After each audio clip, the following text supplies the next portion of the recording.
नमस्कार,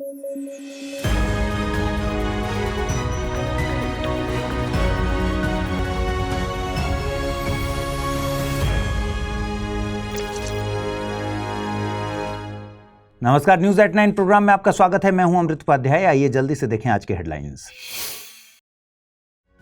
मुंबई आतंकी हमले में आरोपी तहव्वुर राणा भारत लाया गया। यूएसए के साथ प्रत्यर्पण संधि के चलते हुआ संभव।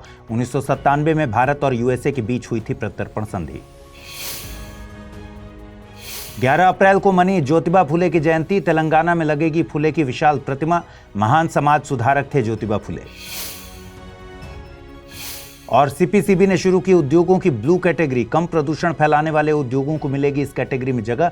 पॉल्यूशन इंडेक्स के आधार पर होती है उद्योगों की पहचान। आतंकवादी हमले की साजिश में शामिल एक व्यक्ति था तहव्वुर हुसैन राणा। तहव्वुर हुसैन राणा को यूएसए से भारत लाया गया है। अब उसे भारत में मुकदमे का सामना करना होगा। इस पूरी खबर में आपने सुना होगा कि यूएसए द्वारा तहव्वुर हुसैन राणा को भारत की एनआईए यानी नेशनल इन्वेस्टिगेशन एजेंसी को एक्स्ट्राडिशन यानी प्रत्यर्पण किया गया है। हम जानेंगे कि एक्स्ट्राडिशन यानी प्रत्यर्पण होता क्या है। प्रत्यर्पण एक औपचारिक प्रक्रिया यानी फॉर्मल प्रोसेस है जिसमें एक देश किसी व्यक्ति को दूसरे देश को सौंपता है, जिससे दूसरे देश के अधिकार क्षेत्र में किए गए अपराधों के लिए व्यक्ति पर मुकदमा चलाया जा सके या उसे दंडित किया जा सके। प्रत्यर्पण दो देशों के बीच मौजूद द्विपक्षीय संधि या बहुपक्षीय संधि द्वारा शासित होता है। अगर किसी देश के साथ भारत की प्रत्यर्पण को लेकर संधि नहीं है तो उस देश से किसी व्यक्ति का प्रत्यर्पण होना बहुत रेयर है। देशों के बीच संधि होने के बावजूद प्रत्यर्पण अक्सर विवादास्पद और लंबी चलने वाली प्रक्रिया होती है।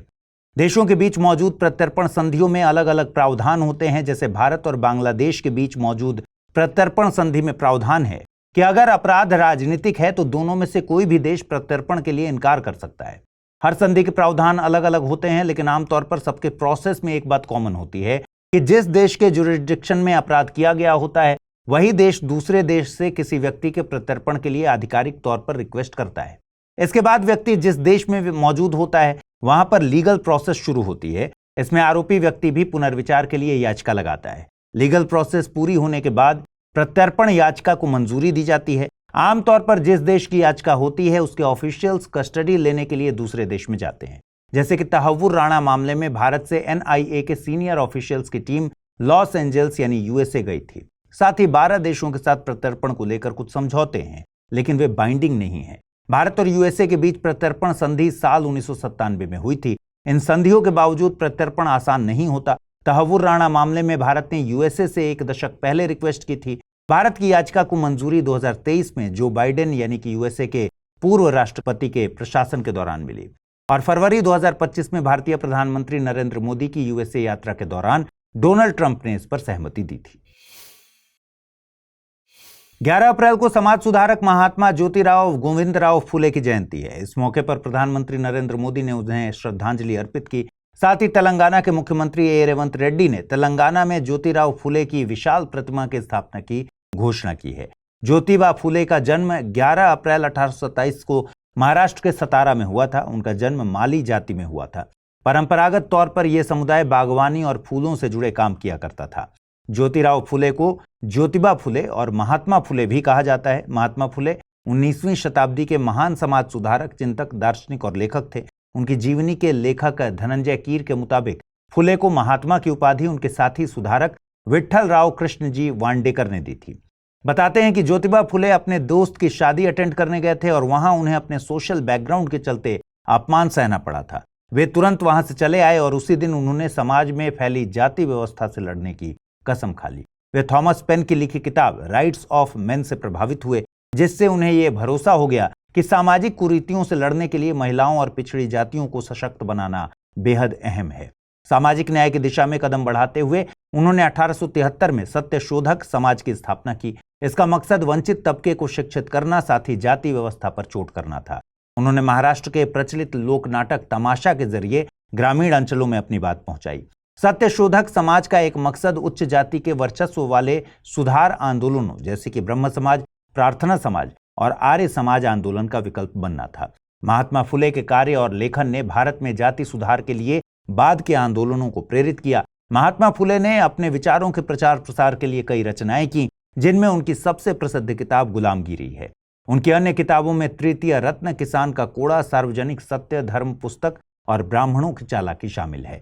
सार्वजनिक सत्य धर्म पुस्तक में वे लिखते हैं कि हमारे ग्रह पर सभी मनुष्य समान हैं। उनमें से कुछ पीढ़ी दर पीढ़ी पवित्र कैसे हो सकते हैं? क्या वे सभी की तरह जन्म नहीं लेते और मरते नहीं?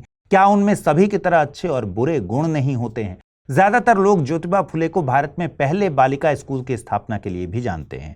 वे भारत में महिला शिक्षा के अग्रदूत माने जाते हैं। उन्होंने 1848 में अपनी पत्नी सावित्रीबाई फुले के साथ मिलकर पुणे में पहला बालिका विद्यालय स्थापित किया था। लेकिन कम लोग जानते हैं कि उन्होंने 1855 में पुणे में रात्रिकालीन स्कूल भी खोले थे, जहां पर वर्कर्स, किसान और वर्किंग वुमेन शिक्षा हासिल कर सकते थे, जो दिन में अपने काम में बिजी होते थे और रात में आकर पढ़ाई करते थे। उन्होंने 1863 में एक इन्फेंटिसाइड प्रिवेंशन सेंटर भी तैयार किया था, जहां पर गर्भवती विधवा महिलाएं अपने बच्चों को सुरक्षित जन्म दे सकती थीं। ये पहल सामाजिक कल्याण के प्रति उनकी गहरी प्रतिबद्धता और समाज में कमजोर स्थिति को पहचानने को दिखाती है। अगर आप आईएएस की तैयारी करते हैं तो आपके पास है एक सुनहरा मौका। आईएएस की संपूर्ण तैयारी को ध्यान में रखकर स्टडी IQ लेकर आया है नया फाउंडेशन कोर्स, जिसमें आपको कराई जाएगी प्रीलिम्स से लेकर इंटरव्यू तक की पूरी तैयारी। फाउंडेशन कोर्स में आपको 1000 घंटों से ज्यादा की live classes, 1-to-1 mentorship, daily current affairs, test series, CSAT की क्लासेस, प्रीलिम्स और मेंस रेजिडेंशियल प्रोग्राम और इंटरव्यू गाइडेंस प्रोग्राम तो मिलता ही है। साथ ही सबसे बड़ी सुविधा के तौर पर आपको मिलती है प्रीलिम्स पास करने पर पूरी फीस वापस की गारंटी। इसके अलावा टेस्ट में टॉप करने पर आपको हर महीने मिलेगा 11,000 रुपीज जीतने का मौका। तो तुरंत कीजिए अमृत लाइव कोड का यूज और जुड़िए सबसे कम प्राइस में हमारे बैच के गोल्ड, प्लैटिनम और डायमंड प्लान के साथ। अगर फिर भी कुछ कंफ्यूजन हो तो डिस्क्रिप्शन में दिए गए लिंक पर क्लिक कर दीजिए या फिर amrit@studiiq.com पर मुझे मेल कर दीजिए। हाल ही में प्लास्टिक पार्क को लेकर कुछ जानकारी संसद में साझा की गई थी। भारत सरकार के ministry of chemicals and fertilizers के तहत आने वाला department of chemicals and petrochemicals plastic park scheme को लागू करने के लिए जिम्मेदार है। देखिए, प्लास्टिक पार्क एक इंडस्ट्रियल जोन होता है जो कि प्लास्टिक से संबंधित बिजनेस और इंडस्ट्रीज के लिए डिजाइन किया जाता है। यहाँ पर प्लास्टिक से संबंधित उद्योगों को बढ़ावा देने के साथ साथ प्लास्टिक के उत्पादन, निर्यात और उससे जुड़े रोजगार के अवसर सृजित किए जाते हैं। इन पार्क्स का फोकस सतत तरीकों से वेस्ट की रिसाइकलिंग और प्रबंधन पर भी होता है। योजना के तहत विभिन्न राज्यों में 10 प्लास्टिक पार्क्स को मंजूरी दी गई है। इनमें तामोट मध्य प्रदेश, जगदीशपुर ओडिशा, तिनसुकिया असम, बिलोवा मध्य प्रदेश, देवघर झारखंड, तिरुवल्लुर तमिलनाडु, सितारगंज उत्तराखंड, रायपुर छत्तीसगढ़, गंजीमठ कर्नाटक और गोरखपुर उत्तर प्रदेश शामिल हैं। वर्ल्ड बैंक के 2022 के अनुमान के मुताबिक भारत प्लास्टिक के वैश्विक निर्यात में 12वें स्थान पर है। 2014 में इसमें बहुत तेजी शुरू हुई और उस समय से बहुत तेजी से इसमें वृद्धि हुई है। ये वृद्धि प्लास्टिक के उत्पादन और निर्यात को बढ़ावा देने के लिए भारत सरकार द्वारा प्लास्टिक पार्क स्थापित करने जैसे प्रयासों का परिणाम है। भारत में प्लास्टिक इंडस्ट्री की सबसे बड़ी चुनौती है कि इसमें यूनिट्स बहुत छोटे आकार के और फ्रेगमेंटेड हैं। भारत सरकार की इस प्लास्टिक पार्क योजना से प्लास्टिक का निर्माण करने वाली यूनिट्स को एक जगह पर डेवलप करके सारी सुविधाएं दी जा रही हैं। इस योजना के अलावा भी सरकार प्लास्टिक उत्पादन को बढ़ावा देने के लिए कई अन्य प्रयास कर रही है, जैसे कि सेंटर ऑफ एक्सीलेंस का गठन। पॉलीमर एंड प्लास्टिक रिसर्च को बढ़ावा देने के लिए सरकार ने 13 सेंटर ऑफ एक्सीलेंस का गठन किया है। साथ ही प्लास्टिक के क्षेत्र में स्किल्ड वर्कफोर्स तैयार करने के लिए central institute of petrochemical engineering and technology के द्वारा कई तरह के कोर्सेज चलाए जा रहे हैं। कोविड-19 महामारी में लाखों लोगों की जान गई थी। साथ ही दुनिया में H5N1, मीजल्स, एमपॉक्स और इबोला जैसी बीमारियां चिंता का मुद्दा बनी रहती हैं। इसके मद्देनजर 2021 में WHO के सदस्य देशों ने एक ऐसे समझौते को लेकर बातचीत शुरू की थी जो भविष्य में होने वाली महामारियों से निपटने में सक्षम हो। कोविड महामारी में तमाम जानें सिर्फ इसलिए गईं क्योंकि समय रहते जानकारी साझा नहीं हुई। जानकारी साझा हो गई तो एक कॉमन प्रोटोकॉल नहीं था जो सभी देशों में लागू कर दिया जाता। कई देशों में वैक्सीन और हेल्थ केयर की अन्य सुविधाएं मौजूद थीं, लेकिन कई देशों में लोग ऑक्सीजन और बेसिक सैनिटेशन की कमी के चलते मारे गए। तो WHO के स्तर पर एक इस तरह के समझौते को लेकर रूपरेखा तय करने की बात की गई जो दुनिया को इन चुनौतियों से निपटने में मदद करे। महामारी जैसे स्थितियों में देशों को क्या रणनीति अपनानी चाहिए, ये पहले से तय हो, जिसे वक्त आने पर लागू किया जा सके। एक बार इमरजेंसी सिचुएशन आ जाने पर फिर प्लानिंग करने का कोई फायदा नहीं रहता। इस समझौते को लेकर रूपरेखा का ड्राफ्ट तय करने की आज फाइनल डेट यानी 11 अप्रैल को फाइनल डेट है, क्योंकि अगले महीने WHO की सालाना बैठक का आयोजन किया जाना है, जहां इस ड्राफ्ट के आधार पर एक वैश्विक समझौता तैयार किया जाएगा। हालांकि खबर आ रही है कि एक फाइनल ड्राफ्ट पर सबकी सहमति बनाने में कई चुनौतियां आ रही हैं। कुछ चुनौतियों की बात कर लेते हैं, जैसे खतरनाक पैथोजेंस का डेटा देश आपस में कैसे साझा करेंगे, तकनीक के स्तर पर साझेदारी कैसे होगी, वैक्सीन के निर्माण में लागत बहुत ज्यादा आती है, अगर कोई देश वैक्सीन बना लेगा तो दूसरे देश को तकनीक देनी होगी या वैक्सीन को कमर्शियली बेचा जाएगा, क्योंकि इसमें प्राइवेट फार्मा सेक्टर भी स्टेक होल्डर होता है। WHO का कहना है कि एक वैश्विक समझौते की रूपरेखा अभी तय करना जरूरी है, क्योंकि अगर यह ड्राफ्ट अभी तय नहीं हुआ तो शायद आगे कभी नहीं हो सकेगा। आइए जल्दी से देखते हैं आज का टर्म ऑफ द डे। आज का टर्म ऑफ द डे है इनसाइडर ट्रेडिंग। किसी कंपनी की गोपनीय या गैर सार्वजनिक जानकारी का फायदा उठाते हुए उस कंपनी के स्टॉक, बॉन्ड आदि को खरीदकर मुनाफा कमाना इनसाइडर ट्रेडिंग है। इनसाइडर ट्रेडिंग एक गैर कानूनी प्रक्रिया है। इसे ऐसे समझिए, मान लीजिए दो कंपनीज का मर्जर होने वाला है। मर्जर की पब्लिक अनाउंसमेंट अभी नहीं हुई है, लेकिन टॉप मैनेजमेंट को यह मालूम है कि मर्जर होगा और उसके बाद कंपनी के शेयर्स के दाम बढ़ेंगे। अब इस जानकारी का फायदा कंपनी के CEO जैसे पद पर बैठा व्यक्ति उठा ले और अपने किसी दोस्त या रिश्तेदार के नाम पर शेयर्स खरीद ले। बाद में जब कंपनी मर्जर अनाउंस करे तो शेयर्स को बढ़े हुए दामों पर बेच दे। तो इसे क्या कहेंगे? इसे कहेंगे इनसाइडर ट्रेडिंग। आइए देखते हैं आज के रैपिड न्यूज में क्या है खास।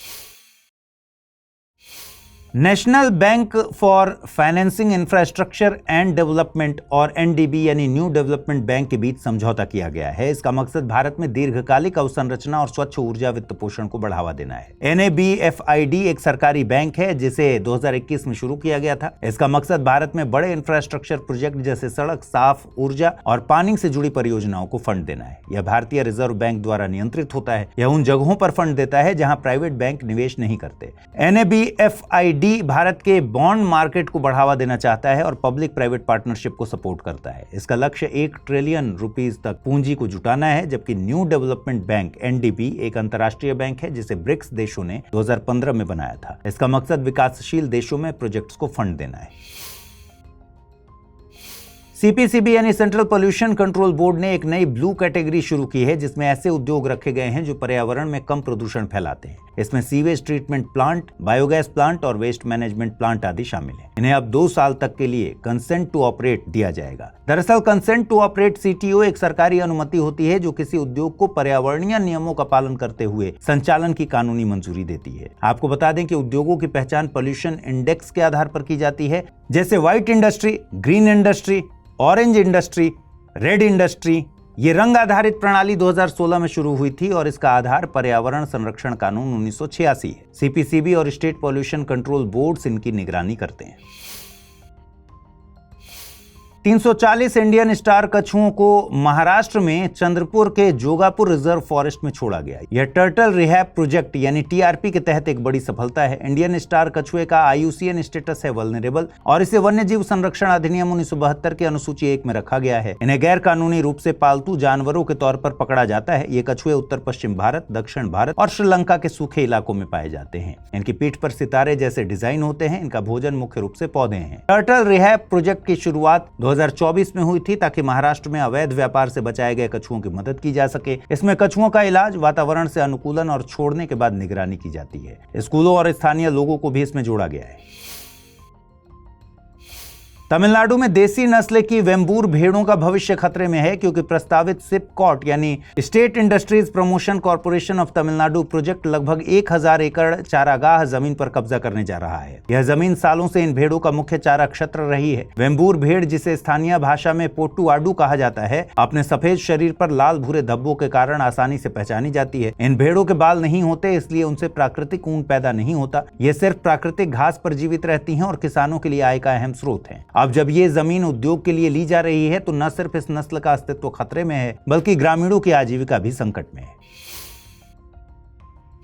जापान ने दुनिया का पहला 3D प्रिंटेड रेलवे स्टेशन बनाया है। स्टेशन का आकार लगभग 100 स्क्वायर फीट है। यह स्टेशन 1948 से चल रहे एक पुराने लकड़ी के स्टेशन की जगह बनाया गया है। इसे 6 घंटे से भी कम समय में तैयार किया गया। हालांकि इसमें अभी अंदर की सजावट और टिकट मशीन लगनी बाकी है, लेकिन ये 3D प्रिंटिंग तकनीक की क्षमता को दिखाता है। यह तकनीक जापान की पुरानी होती इमारतों और कम होते कामगारों की समस्या को हल कर सकती है। इसके अलावा यह तकनीक जापान की बूढ़ी होती आबादी और घटते वर्कफोर्स की समस्या को हल कर सकती है। यह तरीका भारत में भी अपनाया जा सकता है, जो भविष्य में तेजी से निर्माण का एक नया रास्ता बन सकता है।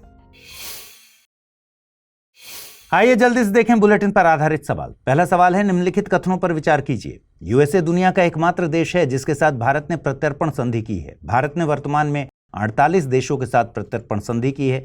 सही कथन या कथनों को चुनना है, केवल एक, केवल दो, एक और दो दोनों, न तो एक नहीं दो।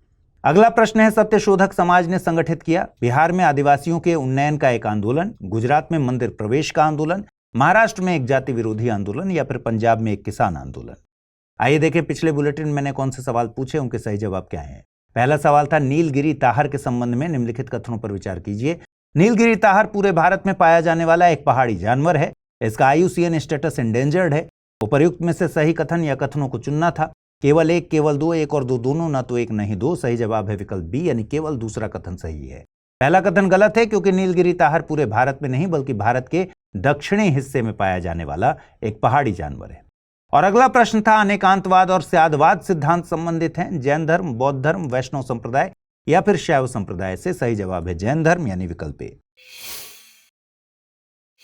तो आज इस बुलेटिन में इतना ही। कल रात 9 बजे फिर से आपसे मुलाकात होगी पूरे हफ्ते के कंपाइलेशन के साथ। अपना ख्याल रखिए, ठीक से पढ़ाई कीजिए। अगर आप इस बुलेटिन की PDF हासिल करना चाहते हैं, अमृत उपाध्याय 007 टेलीग्राम चैनल है जिस पर इसकी PDF रोजाना मिलती है। और आज जो सवाल मैंने पूछे हैं उनके सही जवाब भी कमेंट सेक्शन में दीजिएगा। नमस्कार।